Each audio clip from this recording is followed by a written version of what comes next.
message is that all you have to do is to do a few simple things and the obesity epidemic will go away. Because there are people out there who say, look, we have to change the environment and this and that, and we have to do policy and all this hard stuff.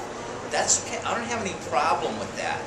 But what I would say is that we have a history of failure with big changes. So if you look at treating obesity, we're very effective at getting the weight off, but we're not very effective at keeping it off. So people are able to make big changes, they aren't able to sustain that. A great example is every New Year's, right? Your resolution is you join a health club. So you go from not getting off the couch in 6 months to try to exercise an hour every day, and it lasts maybe a month, and then you go back. It's not as if I'm against big changes. That's not it at all. And I tell people, if we could do big changes, nobody would listen to me talking about small changes.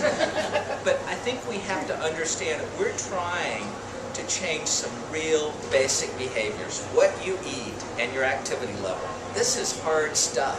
And if we can just move people in the right direction. But we've seen so many people who literally, they walk to the end of the driveway one day and they do it twice the next day, and it empowers them to actually take control of their health. So I've seen this approach work so much, and I've seen people just totally transform. Now that's anecdotal, and this is not going to solve obesity. Believe me, I'm not saying that. But what the small changes can do is to stop this gradual weight gain that most people experience. Most people gain 1 to 2 pounds every year. Okay, who notices, right? A year, 2 years, a decade later, 10 pounds. Whoa, where'd that come from? So the small changes can do that, and in our experience, it'll do a little bit more. Most people will actually get going and lose a little bit of weight.